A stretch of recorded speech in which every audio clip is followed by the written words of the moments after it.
Welcome everyone to our leadership webinar series hosted by SalesChoice and Bedford Group TRANSEARCH. I'm your host, Jen Yim. I'm the Senior Director of Product at SalesChoice, and we bring 3 services powered by our AI platform to market. We've got Sales Insights, which helps sales professionals with guided insights, Mood Insights, which connects frontline voices to leadership, and third is our AI and data services, where we design, build, and maintain AI models.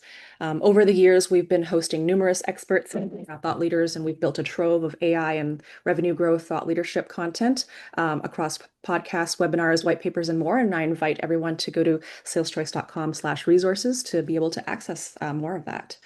Today, I have with us Dr. Nicholas Wright. Nick, could you give us a brief intro about yourself? Hi. Well, first of all, of course, thank you very much for having me on your webcast.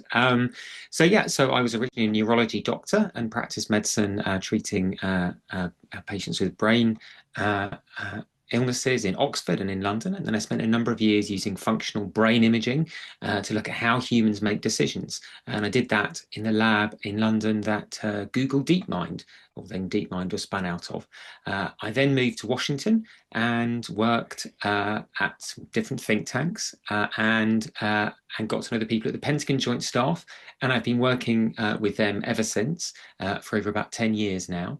And I'm back in London, and I'm now do brain research. I work on technology. I advise Europe's largest tech company, SAP. I advise the American government and the British government on a wide variety of different issues to do with technology, cognition, and security, and do research at University College London, Georgetown University, and the National Defense University in Washington, D.C. Wow, very impressive. I'd love to hear a little bit more about your book specifically too, and it's become astonishingly topical this week as well. Well, thank you. So it's a book, Warhead, How the Brain Shapes War and War Shapes the Brain. And it takes you on a tour through the brain, starting at the brainstem right at the very base, going all the way through to the most distinctively human part of the brain, which is a bit just behind your forehead, called the frontal pole. And it tells us how we can understand ourselves better and understand other humans better so that we can make better decisions. And that obviously applies to war, but it actually applies in everyday life and, of course, in the business world. Okay. I'd like to turn it over to our Dr. Cindy Gordon to start the conversation.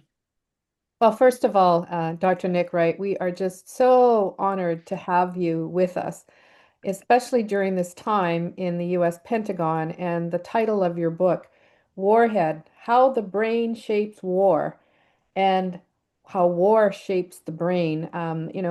Having just come out of many diplomatic talks, I can only imagine the buzz that's going on, and also the fact that by understanding that humans, and our brain is hardwired for conflict and combat. It's just a very interesting timing for your book launch. So wanted to just really kind of, as that backdrop, as we look at neuroscience, and obviously the focus we really want to drill down here is how it can help leaders, right? Understand how they're operating. And why should we care about learning about our brain function? I'd just love to hear your point of view, having had the pleasure of reading your book.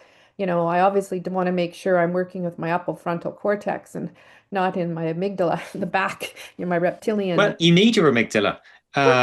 So don't worry, Cindy. You need your amygdala. So I think that's really the main idea of the book is, as you say, our human brain is built for conflict. Okay, every human brain is built to survive and hopefully win a conflict. And there isn't just one aspect of the brain that drives humans towards conflict. There are, as we travel through the brain, there are many different brain regions. So you mentioned the amygdala. That's a little region that's quite lower down in the brain. And it's very important for something that a lot of people feel quite negative about, which is fear. Okay, but actually, it's really important to remember that fear is useful. We need fear. So, for example, Cindy, if you didn't have that amygdala, if you didn't feel fear, that would be a big problem for you. So to give you an example, I've seen patients who don't have amygdalas, right? They've lost their amygdala. It's very rare, but it can happen. And you might think, well, and they don't see fear in others, and they don't feel fear themselves. And you might think that without fear, they would, for example, become fearless criminals. But that isn't the case. without fear if they live in, as one famous patient does, who lives in Los Angeles, in a not particularly nice part of Los Angeles, and she's been studied extensively by people at Caltech. She doesn't feel fear, but actually that makes her a victim of crime because she can't navigate the social world properly. We need fear in order to take appropriate action, to know when we need to be cautious. So what I would say is we need many different parts of our brain. And of course, we also do need parts of our brain that are really good at planning forwards, right? And right at the very other end of the brain, at the frontal pole, okay, that's the part of the brain that helps us think about our own thinking. And that is something that is really quite remarkably sophisticated in humans compared to any other animal. And that's something that enables us to make better decisions, not just cleverer decisions, but also wiser decisions. And quite remarkably, that, is a reason for optimism, is that that's something we can all improve in ourselves. That's a really good point, Nick, when you think about it, right? Because, in a situation that we're in with the tariffs and, the geopolitical context, right? I often wonder, are we functioning in the frontal, using our best thought cognitive processes? Or are we making decisions which are maybe more marginalized? Any thoughts on that? Because obviously executives need to be very aware of how they're functioning and are they Yeah. in the most optimal state of performance, right? I mean, I think that, so I'd say that we need, as I said, we need all of the different regions of the brain. So the brain is like an orchestra, okay? If you lose any part of the brain, then you're not going to function. You're not going to hear a whole Beethoven symphony. You're just going to, you need the drums, you need the brass, you need the horns, you need everything. And you also obviously need the conductor, which is like the frontal pole, the conductor of the orchestra, this bit of the brain that helps think about our own thinking, and that can help us, bring everything together in a concordant way. Okay. But we need everything in the orchestra. So if I was going to say one thing for leaders, if you want to be a wiser leader, somebody like a Winston Churchill, for example, or a Nelson Mandela, or whoever it might be, okay, wiser leaders, not just clever leaders, but wiser leaders, then I think one of the key things you need to do there is use that reflection, that metacognition, that thinking about thinking. And that involves stepping back and asking, some basic questions like, what is it we're trying to achieve? How can we see the bigger picture? What are the key things that we need to be thinking about? Explaining your thought processes to others so they can critique them. To have people around you who are willing to give you unvarnished advice. So, Winston Churchill, for example, deliberately chose as his military advisor a man who would argue with him, right? So for all of those reasons, metacognition can help us. Now, and I would just say that in these really volatile times, that's exactly when we sometimes need to take a little bit of time to stop and reflect and think, for example, are we going for the right goals? And if we aren't, then should we change them? If we are, then are the plans we're using, because our brains work in hierarchical ways. Okay, we have hierarchical plans with overarching goals and then sub-goals and sub-goals and so on. Are there more creative ways we can tackle these problems? And of course, there are ways that we can enhance our creativity too. So yeah, I really I love the orchestra construct metaphor of you needing all the parts. I think that's a really important reminder for everybody that's listening in. There's so much to unpack here. Let's go to the next area. There's just a number of questions we've got to go through, Nick. So let's just continue there and maybe amplify out the fact that, your point about when you're under pressure, the deeper dialogue is really important in looking at things and reflecting. And I love that perspective on reflection and, how you bring in calmness into that discussion, right? Because executives can get pretty fired up. So, and you need that. I mean, you need that. And you also need to be able to stop and reflect. So you need both of those things. And I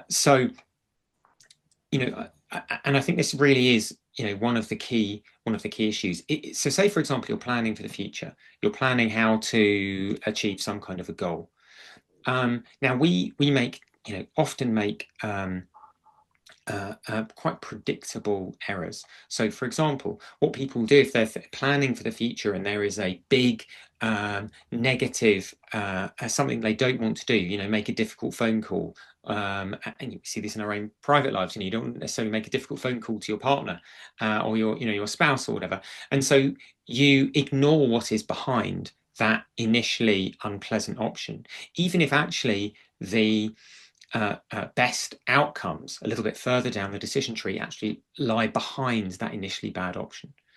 And so if we know that about ourselves, then we can try and avoid that common mistake. And just to say, this is something that happens to decision makers all across the world, even extremely clever people who have incredibly good staffs. So some examples: in 1956, the British Prime Minister and Cabinet made a terrible decision about what was called the Suez Crisis, right? And basically, they should have known that the President Eisenhower at the time, if the Americans did not support the British, it would be a humiliating defeat for the British. It was an invasion of Egypt. But they just refused to look past that uncomfortable issue and plan for that. The same thing again with the invasion of Iraq in 2003. There were obvious outcomes that people wouldn't be climbing and clapping in the streets, hoping for a for democracy. But they just simply refused, despite knowing that big problem. They refused to plan for that potential set of outcomes. And this is something that once we know ourselves better as humans, we can deliberately think, reflect, and try and overcome those biases and overcome those problems. Yeah, it's hard for me not to think about the current situation that we're in right now, and have we thought through all the different planned outcomes, but maybe we'll just see what unfolds here over the next few days. There's been just so many debates going on, in the news. I'd like to introduce everybody a little bit more formally. Jessica Pessam, who's our partner at the Bedford Group TRANSEARCH, who's going to, take the lead on co-hosting with me now, and has some specific questions for Dr. Nicholas Wright, our guest, and his new book, WARHEAD, which obviously we all want you to pick up. I have read it, and I must admit I have learned a number of things, not just through the book, but just even in this recent discussion, in the sense that because I've always thought, and that if I was in a fear mode in my limbic brain, it wasn't a good thing in decision making. But the orchestra analogy is really helpful. Be aware of where I'm at in that moment, but also, take a breath, move ahead. So I need all parts of my brain to be a whole good person. So that's good. That's good news. Okay, Jessica, over to you. Oh, Jessica, if you can unmute. There we go. Perfect. Sorry, I was having difficulty unmuting. So Nick, I mean, so much of your research really looks at decision making in these extremely high stakes environments, military and security settings, obviously very relevant today, as we've already talked about, where the consequences of getting it wrong can be very significant. But that also really applies in many corporate settings. And so I'm curious, when you are studying these environments, what are some of the cognitive biases that you feel show up the most frequently? Yeah, that's a great question. In terms of cognitive biases, so I've already discussed one, which is that in a decision tree, we often prune like things behind a big immediate negative outcome, even when those might actually be superior. So that's one bias that people often make. Another bias people make when they're thinking through a decision tree is that, and this is a problem actually with experts, and I find this in areas sometimes that I'm more expert in, is that we do something called chunking. So we don't realize that there is we're stringing together a whole set of assumptions and outcomes together with a particular, when we're thinking about a particular option. And actually, if you get somebody who is less expert, even though I'm not saying experts are good. I like experts. That's why I have a PhD, and I don't want, a plumber to remove my gallbladder. I want an actual surgeon to remove my gallbladder. So I'm not saying experts aren't useful. But often it helps to step back and look and say, what are the actual component parts of this, of the plan that we're putting forward, right? What are the assumptions we've got underlying that? And again, it sounds like something that's really obvious, but a lot of people do not do that. And to get, to give you an example, in World War II, right, in the Battle of France, right, in May 1940, the British and the French, right, we had more trained men, more tanks, more guns, more planes than the Germans, right? But the Germans cut through us. And within 7 weeks of the start of that onslaught, of that German onslaught, the Blitzkrieg, Hitler's cavalry was clattering up the Champs-Élysées in a victory parade. And a lot of the problems we had was that the British and the French in particular, compared to the Germans, they used routines. They had specific ways of doing things, and they would just carry on doing those things to some extent, regardless of what was happening. And that's a big problem. Another thing the Germans did better was, and this is important for risk management, is wargaming. Right, the Germans were much better at wargaming than and again, I'm not saying it was a good thing the Germans won, but we had to learn from them and improve what we did in order to, subsequently beat them, which I would say was a good thing. But we can obviously have a long discussion about that. But I think it was a good thing. But one of the things is wargaming. It's incredibly important to wargame things out, and this is also about something visceral. Right, it's all well and good just seeing something written down, but if you've really, felt it, then that can be very important. And so I was speaking to somebody who did war games with Margaret Thatcher, and nuclear war games, and she was somebody who asked difficult questions, put herself in the position of what would happen in a variety of scenarios if I actually had to make this decision. And so wargaming is important to think through the assumptions we're making, and also to put ourselves in these positions so we can really feel the risks and feel how we would actually be thinking at the time. That's very important. And so, oh, sorry, Nick, please continue.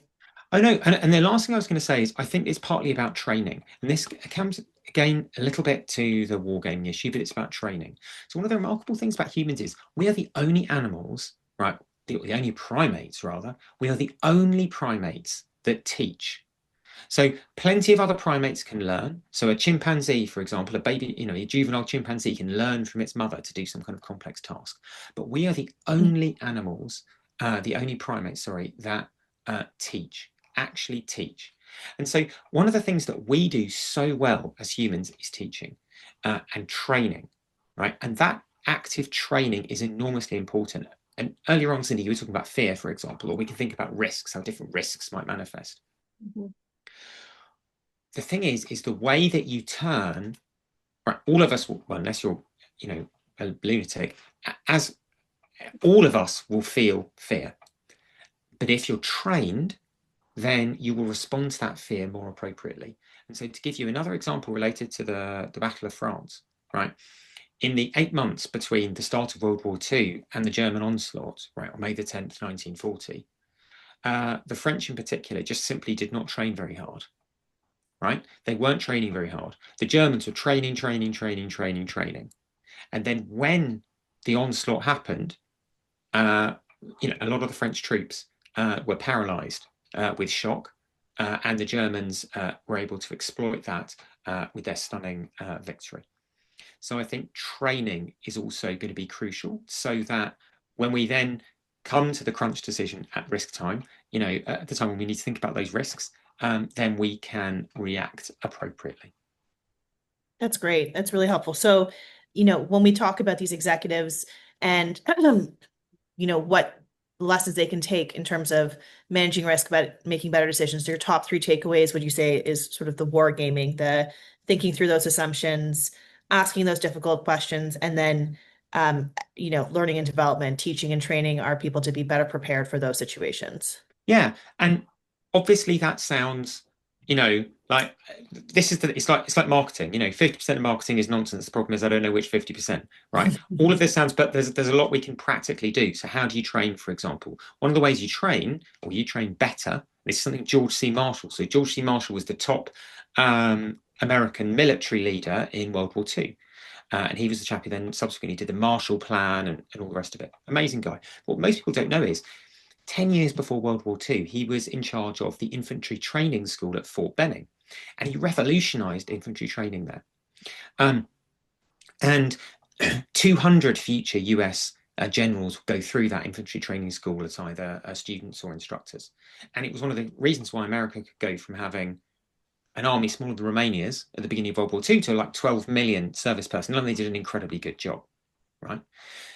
And a crucial thing was in that training is to not take, one of the things he did was to not take people to the same, he made sure the instructors didn't take people to the same places again and again. There was novelty and difference and interest in how you trained people. So there were lots of different scenarios, and you train people not to do things perfectly, but to do them well enough in difficult, new, novel circumstances. Right, and the reason for that is because novelty is crucial for how our brains work. And that's just a basic fact of pretty much every system in the brain. Novelty is central to how our brains work. And so there are lots of practical ways that you can make training better, for example. And of course, that's something we can enhance now with AI. Yeah.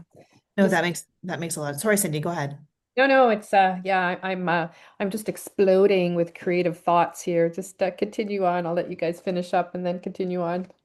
Yeah, Okay. no, one of the things that I find really interesting about this conversation is that many leaders today they're aware of this cognitive bias and this decision science. This isn't net new to them, but it can feel very theoretical to them. And I think that for executives that are listening today, it would be really helpful for them to understand how can they actually translate these ideas into something practical. And we've started to talk a little bit about that. But, from your perspective, what do you think are a few things that leaders can do differently when they're making important decisions under pressure to improve the quality of those decisions?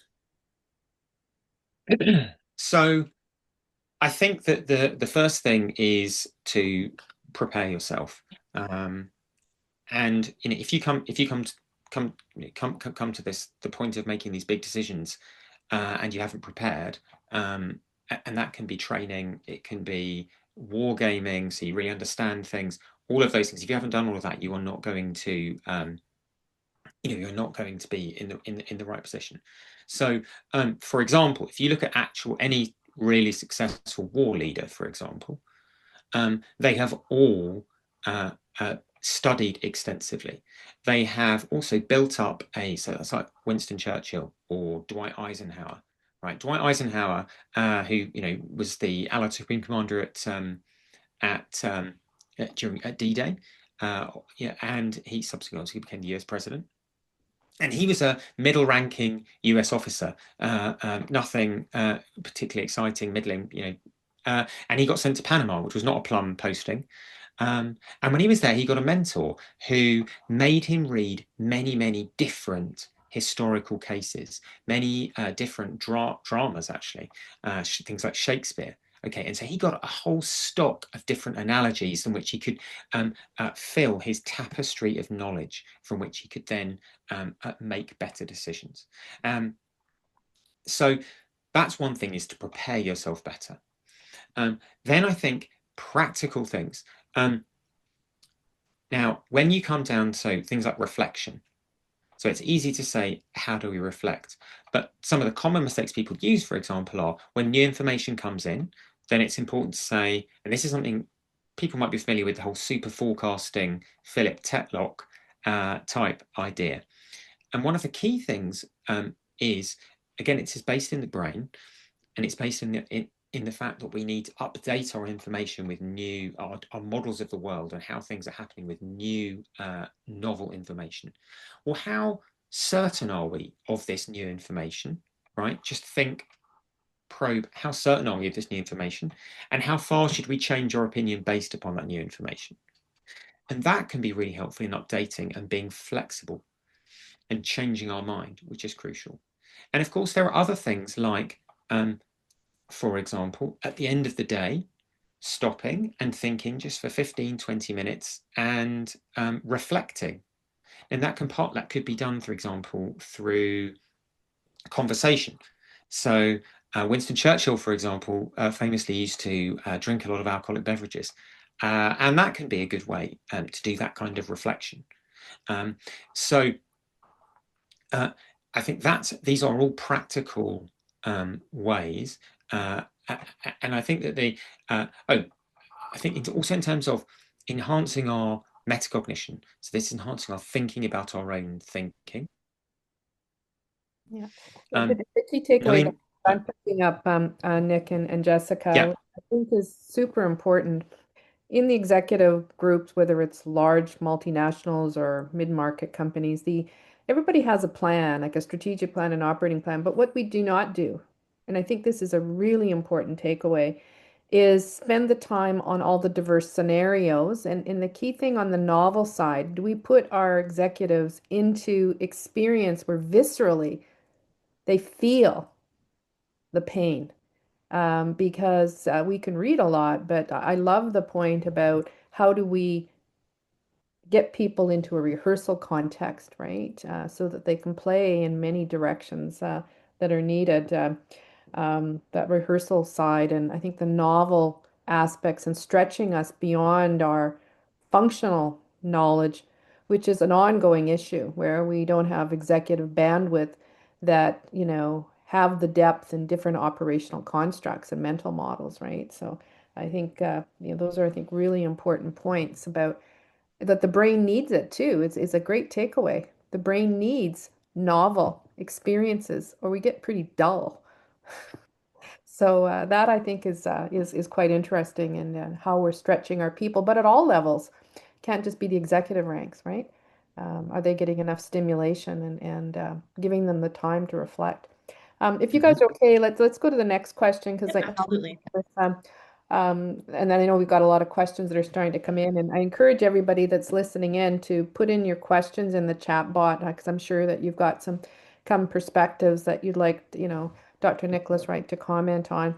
But in the world that we're in, and you did mention about how AI could help. So let's just say, okay, can AI help us? Because it was really built in the persona of ourselves. It's been trained on the human data, right, which has its own inherent bias. But is it going to amplify human thinking, or are we getting lazy? There's a recent research that certainly came out from MIT just said that, hey, we could be atrophying rather than blossoming. Thoughts? Yeah, I mean, so like everything, like every tool, it can have benefits and it can have disbenefits. And a lot of how how useful it's going to be is how we choose to use it. So, for example, I think there's a lot of virtue in the military in often learning how to do things without AI first, and then adding AI in subsequently, because then you understand what it is you're actually trying to achieve in the first place. So now, it's an interesting point about. So I do a lot of work on information. So how could there be misinformation or bad information and so on, and how others might try and sow discord within our societies. Now there are lots of ways that AI can do that. It can create extremely plausible information. It can grab our attention. It can keep us scrolling beyond when we should be scrolling, and all the rest of it. So that is going to be highly negative, and there is really little we can do about that beyond trying to spend less time on those social media platforms, for example, less time immersed in that type of environment, and when we are in that type of environment, to try and take time to stop and reflect and think about what it is that we're looking at. And really, there's very little more we can do about that sort of bad information. Now, in terms of will AI, do things like GPS, for example, makes us worse at navigating, or even growing up in cities that have more uniform grid patterns rather than sort of cities like London that I'm in now that have sort of all higgledy-piggledy streets all over the shop. Actually, it shows that people who grow up in places with more higgledy-piggledy streets, on the whole, are better at navigating more higgledy-piggledy environments. So we do know that there are things that we're going to become less good at when we outsource some of our thinking to AI. But again, I mean, I'm not that worried about that yet, as long as people have understood what it is they're trying to do in the first place. So I think that there's a virtue to better training and understanding what it is that you're doing, and as long as you have some basic understanding, then the shortcuts that AI will give us are actually a good thing. Now, in terms of how can it help us, so one of the key things is that advisors like interesting new information, right? Different information, different perspectives, novel perspectives, right? That is something that AI can now provide to us, right? So you can say, give me, 5 pieces of information, one of which is, contrarian, essentially, right? And that's the type of thing that they're working on in sort of advanced intelligence analysis. So by that I mean, intelligence in sort of the intelligence community.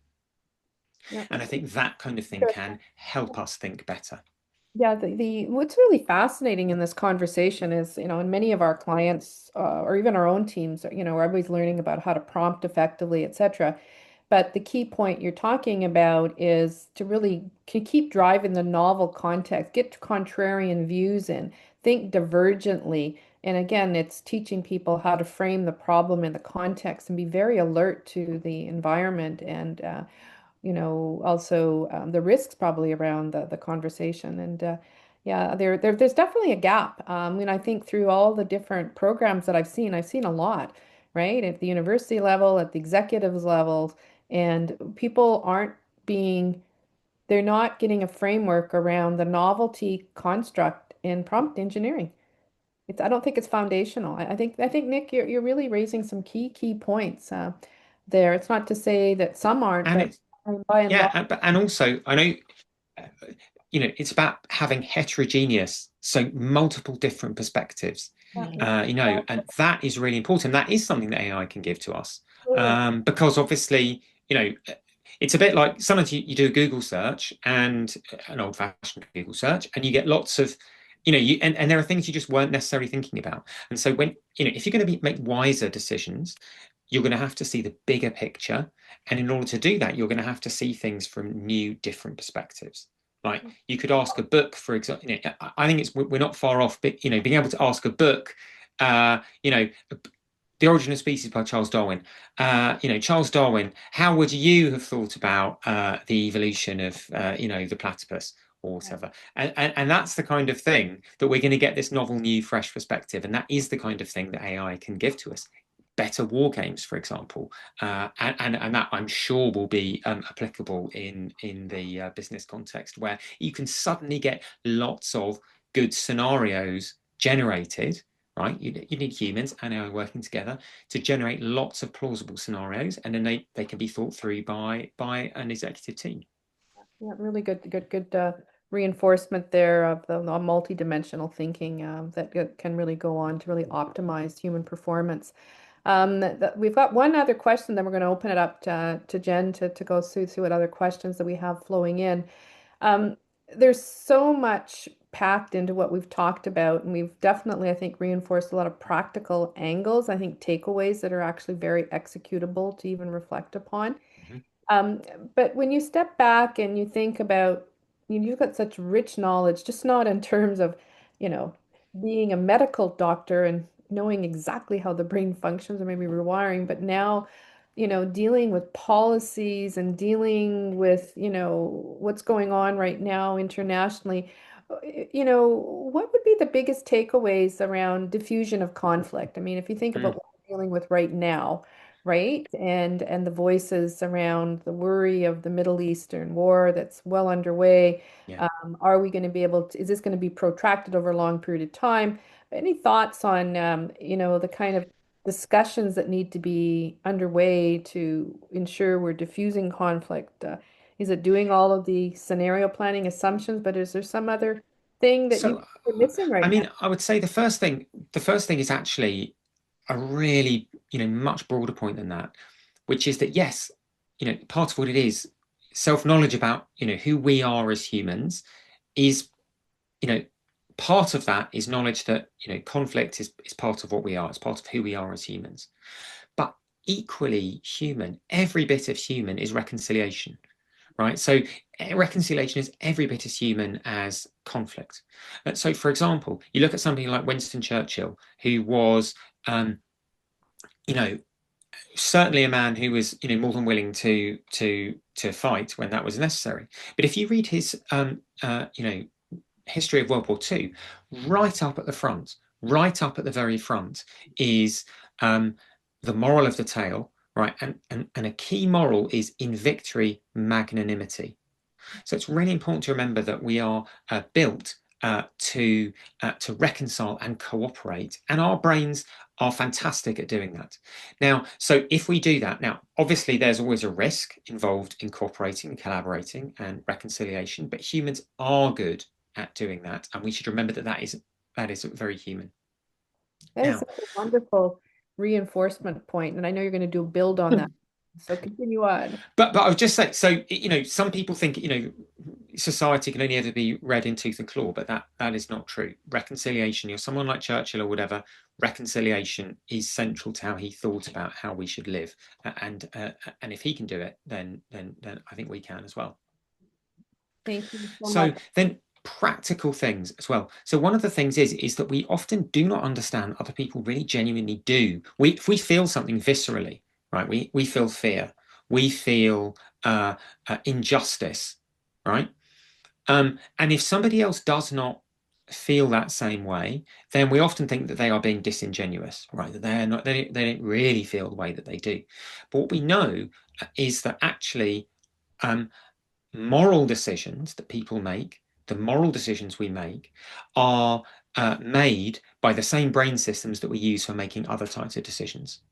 So, for example, when some people, reject unfairness, and other people don't really care that much about unfairness, and we know that from a variety of economic games, for example, that's central to how we make moral decisions. So some people, for example, might really just not care that much about unfairness in society, for example, and they're not being disingenuous, they genuinely just don't care. We find that difficult to understand if we do care about fairness, but that's something we should remember. Or they might care very deeply about fairness, and they may care about injustice in a completely different way, right, to us. And so that's the origin of a lot of the problems. For example, Israel-Palestine is a tragedy in that it's not a case of right versus wrong. It's a case of both sides are right, and they both have too exclusive an idea of what is right. So we should try and remember that, and understand that other people really, and again, this sounds like an obvious thing, but it's to understand other people really can have very different views, and they hold those views Very dearly. they really do hold those views sincerely. Yeah. Now, another thing we can do is practically is to use tools like novelty, right? So we look now, so Egypt and Israel fought two wars, 1967 and 1973. And then there were a whole series of other very difficult interactions after that. So how was that logjam broken? How was reconciliation achieved? So a key thing was Anwar Sadat, president of Egypt. He made the highly novel gesture. He said, I will go to Israel, to the Knesset, to the parliament, and I will make a speech in their house. Right, and this was just a novel way of doing it. And because it was novel, because it was different, it cut through. And that helped cut through that conciliatory gesture helped cut through, and it did make a difference in Israeli public opinion and in key Israeli decision makers. So that's and this is in the late 1970s. And they've had over 4 decades of peace now. So I think we should also remember that we should use these tools like novelty, for example, to help amplify our conciliatory gestures. Yeah, what an interesting dialogue to have into, because everybody's got a rhythm or a beat in their executive meetings or their operating reviews, and is there a discussion about what's novel? What can be different in our conversation? I think it's a very enriched perspective. I could see us, Jessica, you and me and Nick, having a long discussion on this. Okay, I'm going to first of all just I know I'm going to have a chance to say thank you, Nick, more formally at the end, maybe a little bit with Jen, but just, now we're going to go to the Q&A, but you're just such an amazing person. I'm so honored that Jessica and I have had a chance to bring you into our podcast. I know people have got questions lined up, so I'll turn it over to Jen and just encourage everybody. The Warhead book is out. I know in our follow-up when you'll get the podcast summary, but I just encourage you to read it. I think we all can benefit by understanding how we function, because our brains are with us every single day, and are we really understanding where we are in the context of the conversations? And I love like I said, the orchestra analogy, but I also really think the pausing and bringing in the calmness, especially during these times, is another, I think, really important message. Make sure we're all breathing. So Jen, over to you. Sure. The first question is for Nick. I think some of this might have been touched on in the conversation, but beyond just making better decisions, what are some everyday practical things that we can do as leaders by using what we know about the brain? Yeah. So it's partly about knowing ourselves better, so we can use our sleep better. So most people, if so, and again, Winston Churchill actually took a lot of care over how he slept. So if we have very small amounts of sleep, right? Now that actually does impair our creativity. That impairs our decision-making capabilities. Now that's fine if you just need to get something done. But if you need to be more creative, if you need to solve problems, then you're actually better off having a better night's sleep. That's just one small example. But if you understand how the human brain operates on things like sleep, then that can help you make better decisions about things like when and how you should sleep. Jen, are you getting enough sleep? We're trying. Yeah. I am not getting enough sleep, so I can definitely relate to that. It's so funny. It's, as we've been having this conversation, I've been jotting down just these nuggets that you've been providing. There've been so many that are really fantastic takeaways. Is there, is there another, like, the sleep is obviously critical. Well, Anything or else? for example, another, and this is creativity, right? So if you're planning, so Cindy, I know you were talking about planning and how you can, how we can change your plans, adapt in this ever-changing environment. The ability to think creatively is always central to any successful military. So again, and again, I'm not, pro Germany in World War II. And in addition to that, one of the ways that we, the British improved was in part by changing, right, and learning from others, learning from the Germans in that case. I've completely forgotten what I was going to say now. There we go. Clearly, I didn't get a good enough night's sleep last night. Do you think that the creativity can be fostered in very different ways? So, like, that was going out. Creativity. I knew. There we go. Thank you. Illustrates my point. You did you got enough sleep, or you just use a notepad. So the Germans were more creative, and creativity is essential to all of these types of things about how you, because all plans will need to be changed, right? It's the classic thing of, no plan survives contact with the enemy, or Eisenhower. The planning is, plans are worthless, but planning is everything. And so how do we get more creative? So one of the ways we get more creative is by thinking hard about a problem, and then stopping thinking about it and go off and do other things. So we know that you get more aha moments in solving problems when you're not actively thinking about them. Right, so that's just a practical thing. Another thing is to get have a period of idea generation. And again, this sounds obvious, but actually people don't tend to do this. And you need to create the type of environment where people feel like they can speak. So Mao Zedong did a wonderful example of this. He was the Chinese communist leader, not a man who was frightened of disciplining very severely underlings. And in fact, this was pretty much during the Cultural Revolution, which was an extremely brutal period. But they were very worried about war between China and the Soviet Union. And so what Mao did is he asked 4 marshals to come up with new ideas for how China could move forwards. Right. The idea was the central overarching goal was always the same: communist China's survival, right? Survival of the communist regime in China. But how that was going to be achieved, and he got four marshals, brought them back from prison essentially, and asked them to come up with new ideas. And one of those ideas was the crazy, wild idea of reconciling with the United States. And so then, creatively, Mao decided that's how he was going to move forwards. They then had to think creatively how they were going to actually implement that. And so it involved things like Yugoslav fashion shows and trying to get people and involved, and there was ping pong diplomacy and all that kind of thing. And under the overarching goal of how to secure China's communist regime, he then had the next creative plan, which was to make reconcile with the United States against the Soviet Union. And then under that, which is a huge change, bear in mind that they'd literally fought a war in Korea against each other for years. And then under that was a lot of creativity about how to break through with the United States and create that rapprochement. And then you ended up with Nixon in China and the China-US accord that in many ways changed world history. Thank you so much, Nick. Jen, do you have some other questions flowing through? Yes, I have one question for Jessica, actually. So Jessica, when you're looking for a top executive, how does this whole discussion about brain-based leadership and decision-making change what you're looking for in a great candidate? Yeah. So I think from an executive search perspective, neuroscience, it really reinforces something that we see all the time in leadership outcomes, which is that the best executives aren't necessarily the smartest people in the room.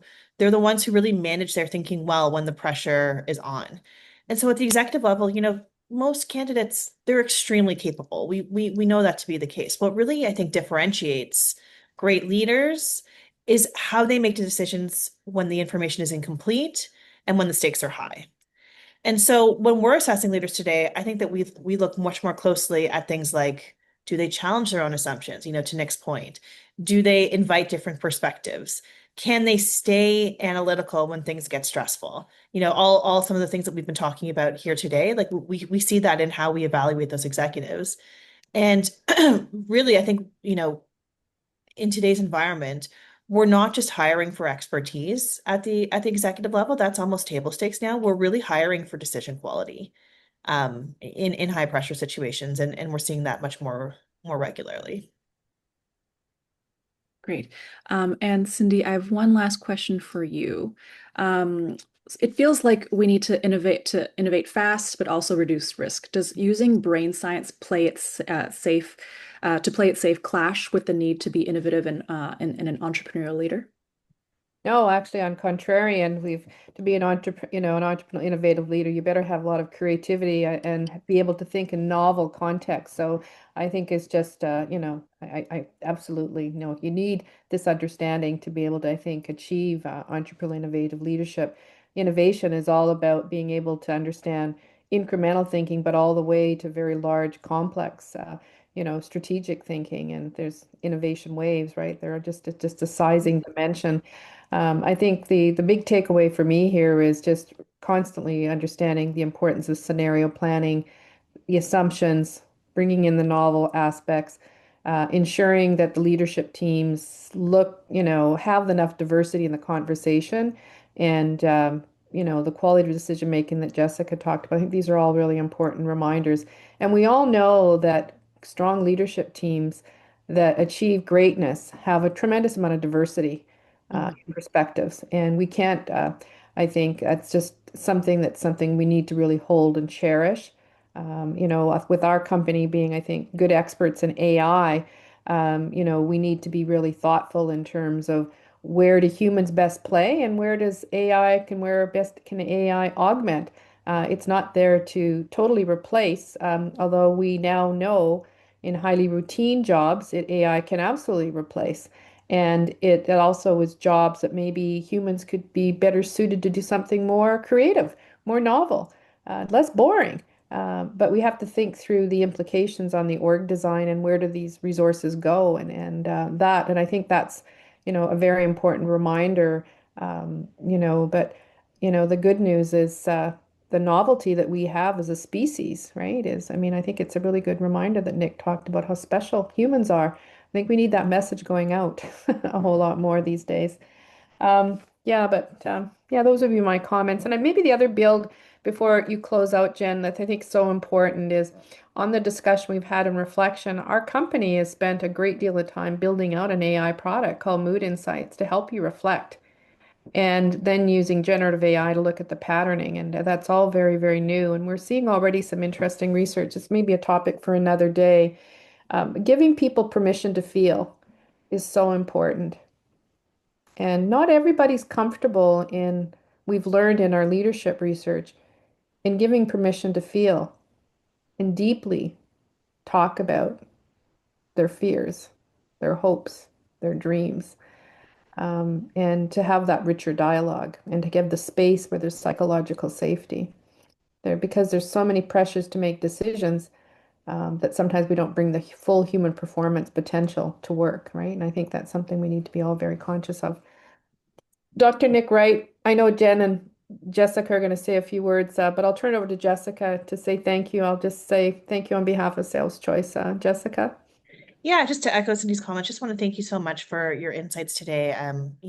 As I said, I was furiously taking notes and scribbled away some really interesting takeaways that I plan to take away back to my team, but also more broadly to the executives that we're supporting through their search needs. And I think that, your book is coming out at just such a timely time. I really encourage anybody on this who hasn't had the opportunity to read it yet to please do so. I think it is just so interesting, and you can learn a lot about yourself. And self-aware people can really take a lot from this in terms of what they can do to improve their decision making and their thinking. And I think you brought a lot of that to the forefront today. So thank you so much. Mhm. Yes. Yeah. Thanks to everyone for joining us today. I invite our listeners to go again to saleschoice.com/resources. Also stay tuned for more on our Dr. Cindy Gordon's upcoming book, The AI Precipice, which is available for pre-order now on our website. And join us next time for more insights from the AI world.